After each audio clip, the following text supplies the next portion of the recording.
Hi, I'm Charles Galdi, your host for Vision New England's Church in Action program. This week, we're talking about generational patterns and variations as we seek to help the church reach, serve, and engage each generation with the gospel. And we're talking with Dr. James Choung, Intervarsity's Vice President of Strategy and Innovation. He's an ordained minister, author of 3 books, including his latest, Longing for Revival. And while James is not presently in New England, he's no stranger to New England since he studied at MIT before getting his MDiv from Gordon Conwell. So, James, welcome back to New England. Thanks for having me virtually. Yes. Thanks for being on. Hey, but for folks who don't know you, could you share a little bit about your background and how you came to be at Intervarsity? Sure. I've been with Intervarsity for, this is crazy, for 30 years. If you include my college years, almost 34 years.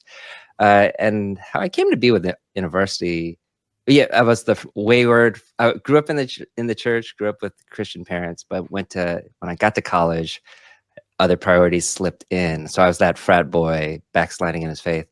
Intervarsity was the group of folks that reached out to me, and it was wild for me to meet intelligent and thoughtful and faithful Christians that I didn't really know that type before. And so they drew me in, and I started finding faith again through the community, and to have stuck around and came on staff pretty much a few weeks after graduation. Wow. And so that's how I've been with Intervarsity. So not a lot of people know MIT is such a training ground for Christian ministry. Actually, you'd be surprised that there are a lot of believers there. For an MIT tends to study creation, and so you'll find a lot of folks who are doing that, and they train you to try to find the right answer as fast as possible, and so that sort of leads to faith sometimes. Yeah. Where at another institution where you're taught to question authority, where that's where your faith might fall away. Well, I think we think of it more related to engineering than we do ministry. No, absolutely. That's right. I didn't intend to go to ministry. What were you planning to be? I was planning to be an electrical engineer. I thought it was an engineer. Yeah. Yep. Okay. Well, so now you've been doing a lot of work and have spoken to a number of audiences in New England and globally on this idea of generational patterns. Mm-hmm. And so before we get into it, can you talk about where does the concept come from that's really led you down this path? I stumbled upon it when I was doing my dissertation on leadership development, postmodern leadership development. And the work that I stumbled upon was from Strauss and Howe. They had a book called Generations that came out in 91, and a follow-up book called The Fourth Turning in 97.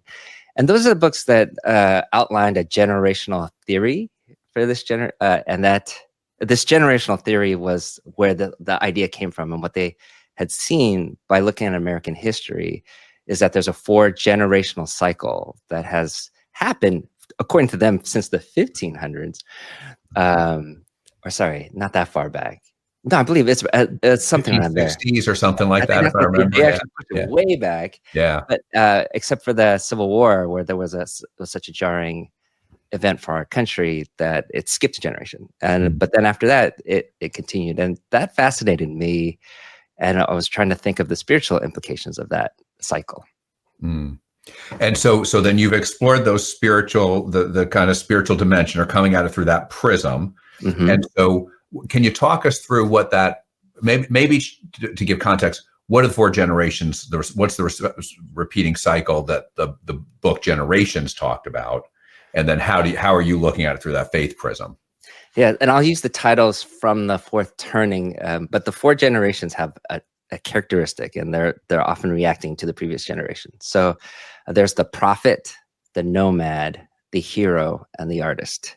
And these are different generations, and they play out that way. In this particular cycle, the millennial cycle, the prophet generation would be the boomers, the nomad generation, the Xers, the hero generation, the millennials, and the artist generation being Gen Z. Okay. And so now what distinguishes each one of the generations through the prism you've looked at it for? Yeah, and there'll be different ways to look at that. Yeah. Okay. You read Generations, it's a big, almost encyclopedic kind of work. But mainly it's different drive, different values, different calling, different giftings that a generation in general, right? When we're doing generational talking in this way, we talk in huge generalities. So there'll always be outliers, but The prophet generation will be more of an inner-driven, value-driven, this is the way it is, seeking of the right way generation. The nomad generation will be much more rebellious, innovative. There's a reason why the dot-com, according to theory, why the dot-com era was birthed through Generation X. The hero generation would be the ones that would they're a bigger generation that from the direction of their elders, they're the foot soldiers, they make it happen. So millennials now, it would have been equivalent to the GI generation before in the last cycle. And the artist generation tends to be more sensitive, more aware of justice or how people are being taken care of, more aware of process, trying to make things excellent. And so that's how each of the generation, that's very shorthand, but you can get a sense of it just even from that kind of language. And I think when you present this, you do simplify it for us to help us understand it, but there is nuance to it as well, as you've shared it before, because while every generation isn't identical from the first year of the generation to the last year of the generation. That's right. Right. I'm a tail end boomer, so I may kind of, resonate with boomer stuff, but then have a little bit of the next generation too. And so you've got that, but you've also talked about, and we also change, the generation changes as we progress too. That's right. That's why I like the theory a lot, is that most times when people talk about generations, they'll tell you these characteristics and they seem like they last throughout their lifetime. And what Strauss and Howe say is, as you were saying, there could be a difference between early part of the generation and the latter part. And then also, they usually track between 4 life stages, from childhood, young adulthood, midlifer, and elder. And then in the fourth turning, talk about senior elders, or elders above them. But those 4 in each generation, they do shift a bit. Though some things will remain constant, but a lot of it will shift, and sort of explains why the boomers might have been the hippie generation when they were younger, but have swung a different direction as they've gotten older. That is the kind of stuff that generational theory can explain decently, because it seems to have a pattern. Yeah, and I think you helped me one day, because I hadn't ever thought about it before, because I'm tail end boomer, but I reject boomers. I'm like, I identify more with builders, and because the boomers were in the 60s, free love, drugs, rebellion, all that kind of stuff. And I'm like, that just doesn't, the hippie generation doesn't fit me. And until you said, yeah, but in the 80s, they became all about making money. And I'm like, oh, that does fit me. Right. And so we there's times maybe we mesh with our generation and times we don't. And so you talk, I think one of the more intriguing things in the work you do is you talk about how each generation has a different gating question. That's right. Tell us more about that, please. So, so as I look at the generations on a spiritual lens, then there would be, is there a question then that drives each generation when it comes to their spirituality? What is motivating them? And of course, again, we're talking in generalities, but I think even all of generational theory just gives you language to talk about certain things. And you might find yourself, as you were saying, like, I don't fit with this generation, I might fit more with this, but that's okay, because it's giving language around that. So with the boomers, so born between 43 and 60, and these are the dates, I'm using Howe's latest dates from his latest book. They were the last modern generation where objective truth is there. So I think their spiritual question is, what is true? And I'll just go through this pretty quickly. The Xers really valued authenticity and being honest and open. I do think their spiritual question is, what is real? And then for the millennials, they were a generation that grew up wanting to volunteer, do civic good, at least in intent. They had vision to want to help with the common good. I think their spiritual question was, what is good? And for Gen Z, as they seek ideals and excellent and trying to make either processes or everything, their own life, the most excellent way, I think they ask, what is beautiful? Corollary to that, a beautiful society is a just one. So what is just? As the artist generation tends to produce the leaders for civil rights in the previous generation, the silent generation, all the leaders of the civil rights movement came from the silent generation, and they were leading the foot soldiers from the boomer generation in that. So boomers, what is true? Xers, what is real? Millennials, what is good? Gen Z, what is beautiful? And so, and the key thing in this, my takeaway Hmm. from it is where we get ourselves tripped up talking cross generationally, whether that's witnessing or preaching or teaching, right? I sit there as the boomer saying, well, if I can demonstrate to you the gospel is true, Hmm. right? You're on board. And that was true for another boomer. That's right. But for the artist generation, that's not they care about that, Right. but that's not the starting point. I That's have right. to show them beauty. So these are gateway questions. So you're right. Every question that I've just said, it's really critical. Those are important parts to our faith and worldview. I've joked with you about this before. My editor, when I was writing this in the second book that I wrote about generational theory in the book Real Life, my editor said, "Did you know that those 4 questions, that those are the questions that Greek philosophers asked to get to what is essential?" Yeah. And so I was like, "Oh wow, me and Aristotle, right? Like parallel thinking. Check that out." I didn't know, but that makes sense. So all these questions are important, but unless you address their gateway question, their primary question, then they don't want to hear the answers to the other questions. And so that's right. For boomers, what is true? That's the primary thing. The spiritual conversations were around that. And then the debates were around whether the faith was true or just a psychological crutch. These are the kinds of things that were there. So if you address the initial question, the gateway question, then someone in that generation will be more open to the other questions as well. And I've thought about you saying that point about the philosophers, because Dallas Willard is someone I've spent a lot of time on the last few years, and he would talk about the 4 questions are: what is real? What does it mean to lead a good life? Mm-hmm. Who is a good person? How do I become a good person? And it's the same 4 questions, just worded differently. That's right. Right. So it is interesting, and we get ourselves tripped up talking across generations without understanding this. That's and right. Not just in witnessing, in so many different ways. And even when we get into the debate about things, right? I'm debating from a truth perspective. Somebody else is debating from a works perspective, and right, you're not going to have a meeting of the minds there, because we're talking past each other. It's 2 ships passing in the night. Right. That's right. And that was the kind of stuff you feel, particularly when generations are right next to each other, like boomer and Xer.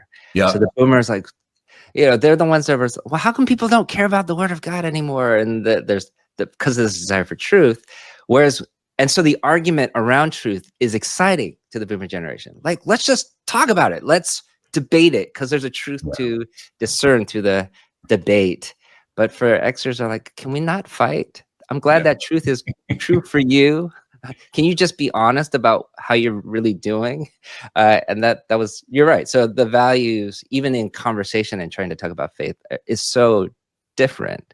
And so understanding that helps us as a good missionary to be able to talk to different subcultures in their own quote unquote language. That way, that helps with our witness so much in really helpful ways.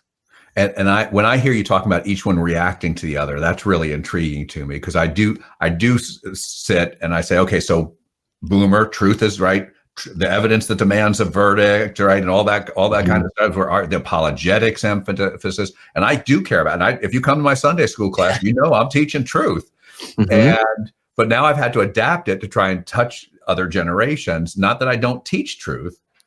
But I teach it, but the reaction piece of it to me is the interesting part, and why I think it ends up repeating. Because I think what you hear me talk truth, and then you sit there and go, okay, so tell me about Sabbath, because you guys all tell me Sabbath is the word of God says, honor the Sabbath, rest. I don't see that in you. Right. And is that really, they're picking up on our hypocrisy of what we know is true, and it doesn't mean it's not true, but we're not doing what's true. That is right. And so when a generation is in their young adult phase, they also get the cultural limelight. So that is the question of that's there. And when the Xers were young adults, 80s and 90s, that was the critique that Christian leaders were falling from grace. There was a lot of scandal that was happening. And so Xers were like, you're not walking your talk. And that's exactly what they'll say, is like, you're talking the truth, but your generation had the highest divorce rates. Your generation did these things. We felt neglected. That's what Xers would say. We were underparented. latchkey kids, that kind of stuff where all the institutions that it seemed like boomers were leading or developing to an Xer seemed to be failing us. Yeah.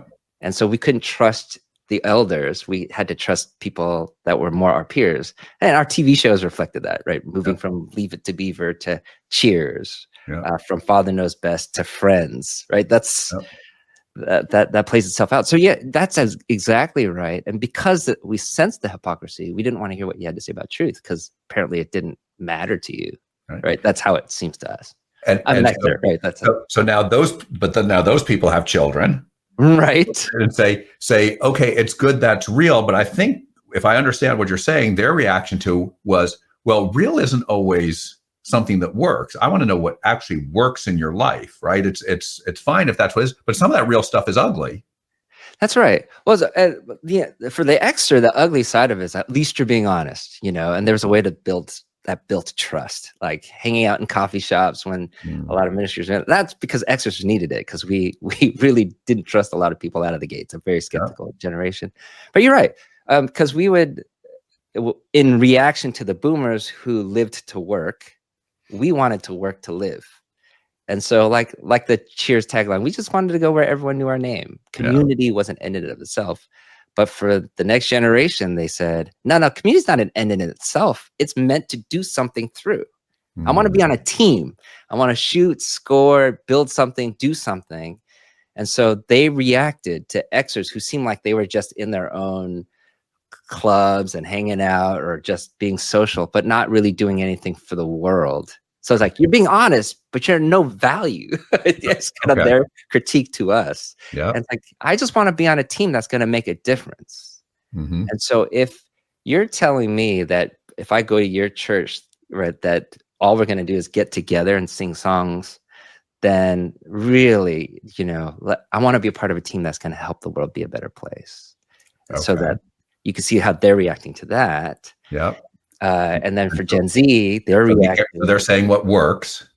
So that's what the millennials are asking, like, what is good? How does this help with the common good? And then they have kids.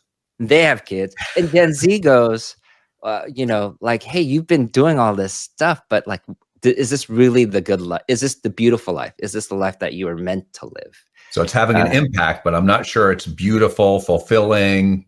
Okay.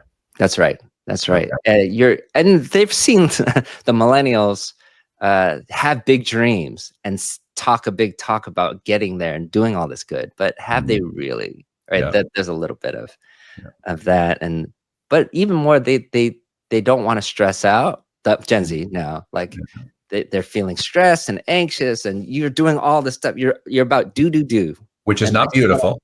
And I just want to be, and find out the way to live out the most excellent. What is the best life that I can live?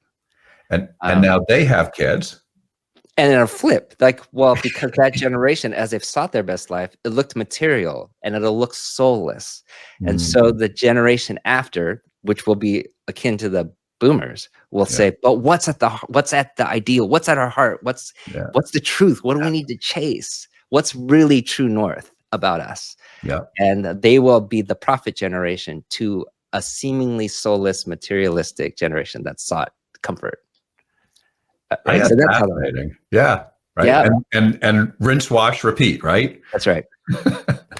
And so now there's some other things that you've talked about that impact these generations, and it seems that there's something that happens in the artist generation. This kind of 15 to 25-year-old group. Am I getting right? So there's some other external things that seem to repeat in their generation. Can you talk a little about that? The structural things you talk about, the crises. Oh, those things. That's right. And it's more so. Without trying to make it super complicated, but in generational theory, when you stack up these generations, given their stage of life. So currently it's an artist or Gen Z artist child, young adult hero, millennials, midlife nomads or Xers, and then elder boomers. That stacks up. And when they stack up, you can see there'll be 4 different turnings or eras. And so when it stacks up in the current setup, it's called the crisis era. And it's a time where like there's a lot of upheaval. It's a really heady time. And what Strauss and Howe found, like in American history, that no crisis era has gone by without a major financial meltdown and a major military conflict that sort of has an extensive reach. And when I was talking about this earlier, right, like it is wild to see the crisis era unfold the way it has with the war in Ukraine and with the stuff that's happening in the Middle East. And a lot of that, again, it's these reactionary things. We have boomer leaders who are post-World War II kids. They didn't experience World War II. Yeah. And without anyone who's experienced something like that, they don't want to go through that again. Yeah. And so, or don't want to see the world descend in that. But then when they become elders, they tend to be strident in their leadership because they have this true North value thing that they've been pressing all their lives, and they're sort of and they're pushing their agendas. And that's sort of what we're seeing today actually can be explained through generational theory. But maybe what to articulate though is these things happen. That doesn't mean because these folks are here that these things happen per se. Yeah. What Strauss and Howe want to say is like these events occur. What's fascinating in generational theory is it explains how each generation tends to respond to war. So why America had ticker tape parades for World War II veterans, but then when Vietnam veterans came home, how they were shunned. They were not treated in the same way by the American public. And that goes for war, how we view finances, how we view technology in particular. It's technology is always happening, but in each generation, they respond to the technology different. So, and that's this is the kind of thing that gets really fascinating and seems to hold up in some way. They're not 100% perfect, but there's a lot of ways that that's helpful a helpful lens. Yeah. And so, and that crisis happens when that artist generation is younger. That's right. And that artist generation now is that 15 to 25-year-old group. So they experience it younger. We all experience it, which is a really good point you make. I wasn't so clear on that, but they experience in their youth. And if we go back 80 years ago, which would be the prior time that group is in their youth, we're in World War II and the Depression. That's and right. 80 years before that, we're in the Civil War. That's right. And so at least going back that way, in the 80 years before that, you're close to the revolution, right? And so there's secular. So it's a really interesting point that there is this every 80, and we're in that, and now it's 80 years, right? To your point, right? We've got a war in Ukraine, a war in the Middle East, China making no bones about what they intend to do that could result in a war, maybe a debt crisis, or who knows? I can be the pessimist pretty good. I'm really good at it. Sure. I don't want anybody to walk away feeling good. And so we're in that phase again. And if the pattern repeats, we're going to see something, but we don't know exactly what at this point. That's right. And that impacts that generation because they're going to grow up with that. That's right. That's right. Now, if I do give you the TikTok, the optimist side, I do have positivity in my mix. So that happens every 80 years. A secular crisis occurs during the crisis era. But on the flip side, there's an awakening era. So it goes from crisis to high to awakening to unraveling. And in the awakening era, similarly, a spiritual awakening occurs. And there's a reason why that happens. Like the big ones tend to happen once every 80 years as well. Yeah. Right. So from the Jesus movement, 60s, 70s, and then you go back, Great Awakenings, the second, third one, right? And you keep moving backwards. You'll see that as well. Yeah. So there's hope in that these things tend to be cyclical. But the pessimism, if I want to sort of bring that thread back through again, the crisis era is the era where a civilization can die. So that's usually the critical era, that 20-year span when a civilization either makes it or doesn't make it. And if they make it, then they tend to go through a high era. Yeah. Sort of it resets, but if they don't make it, right, then you can see like that can be hard for the civilization. So that's in the theory baked in. Yeah, I have a good friend who likes to say optimists are usually right, but pessimists have bigger houses. Oh, Because nobody buys your book about how things are going to be just fine. wow. So James, very quickly, because we're about to run out of time. Yeah. You talk about how you need to preach then That's right. in a multi-generational church. Can you just hit real quickly on how should I think about what I need to be saying to each generation when I preach? Or Sure. And if you have all generations present and you're trying to build trust and also speak to them, generally when I'm thinking about it, I'll like in a 30-minute talk, for example, a sermon, start with the nomads, with the Xers. I'll tell a self-deprecating story to get to the point that I'm being real. I'm answering their question. Then I'll go into the text and really study it, bring out its culture, its context, cultural context, grammatical context, so that for the boomers, they know that I'm trying to answer that question, what is true? And then for after that, then apply it to the current time. Like in the next week, how would I apply this? And really give a lot of attention there. That's for the millennials, so they know how this is producing good, how this is helping with the good in the world. And then for Gen Z, because they tend to they're seeking what's excellent, and that's often what is transcendent. If I can create a place of prayer or a place where they might meet God, an experience. So they have seen me sort of make fun of myself. I've taught the word, it's applied. And then creating an experience, a prayer place where they can connect with God directly, where there's a sense explicitly that together we're trying to discern what God is saying to us. That speaks to the transcendence, to what is beautiful. And that's one easy-ish kind of way once you get some practice to it. But you can see there's ways to connect with each generation in a way that whatever the text is or whatever truth you're trying to convey, you'd want to experience that.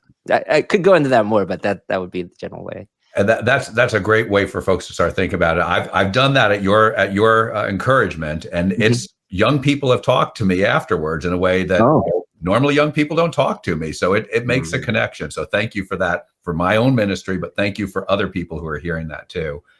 James, where can folks go to learn more about you and your ministry?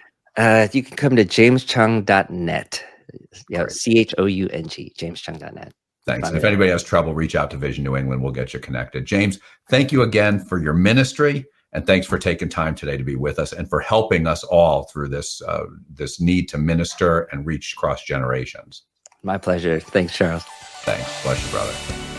This program is created by Vision New England, which helps the church work in unity to make disciples, do justice, and share Jesus, to accelerate evangelism so that New England will be transformed. You can find additional resources and partner in our mission at visionnew.org. This program is brought to you by our friends at the Palau Association, who are dedicated to proclaiming the good news, uniting the church, and impacting cities worldwide. Join us next Sunday at 2 p.m. on Life Changing Radio. Thanks so much, and God bless you. At Leadership Transformations, we believe that when you have the right resources to help you slow down and experience a deep and refreshing connection to God, you can become the discerning leader you know you are created to be. Friends, Steve Macchia here, and I have a free gift for your soul. It's called Pathways.